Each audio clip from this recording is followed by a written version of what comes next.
मैया रखी हदेना। हाय गे दुनिया देख ले, हम आ गलियो न गे तो कहनी कि नहीं आवे पारबो। देखे हम आ गलियो न अभी गे छठ पूजा खातिर। अरे आप तो इस बार बोल रहे थे कि छठ में घर नहीं आ पाएंगे। अरे ड्राइवर के जिंदगी ऐसे न हो है ये तो काहे ने हम कर ले कि नहीं हमरा की दिक्कत है यार। गाड़ी घोड़ा नहीं मिल रहा है, कैसे आ गया? आगे रानी गाड़ी घोड़ा नहीं मिल रहा तो ओकरा की होते गे। छठ पूजा तो हमें बिहारी लोग तो नहीं छोड़बे। ट्रकवा से हला ट्रकवा समा गलिए यार के। तो इस बार छठ घाट ट्रकवे से चलेंगे। कहाँ गे रानी इतना में दिक्कत की है ये ट्रकवे से छठ घाट जीवे हमें यार सब मिल के आज की। अच्छा गे रानी बताओ कि छठी मैया से तो कौची कौची मांगबी की सपना हम तोड़ गे। चमकत रहे हमर मांग के सिनुरा।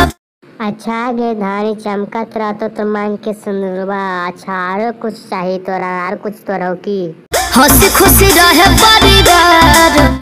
आगे रानी टेंशन तो कहा लेंगे छठी मैया सबके खुश रखी। आरो कोई मंगनमा कुछ हो की बोल बताही छठी मैया के। अच्छा रानी तो इतने मंगलमा मांगने में गए। अच्छा छठी मैया पूछी को तो पियवा की करो तो की जवाब दे मी गए आई बोली पियवा चलावेला ट्रक।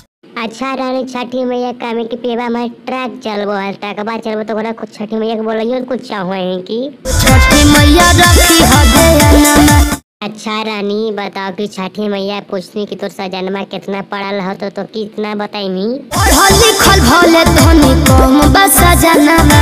अच्छा रानी पढ़ल लिखल कम से ना बोलमी तो छठी मैया पूछनी कि सामानवा लगे कुछ भुलाबो हो ना सजनमा तोरा है भूलल नहीं खेतबो को पूजा के सामान। अच्छा रानी तो टेंशन नहीं लेके बढ़िया से छठ मनबे हमनी समझनी के कोई दिक्कत नहीं टेंशन नहीं ली उसमें। तब हो भैया लोग वीडियो अच्छा लगला तब वीडियो के लाइक शेयर कमेंट कर दो भैया जी। तब फिर मिलबो अगले वीडियो के साथ।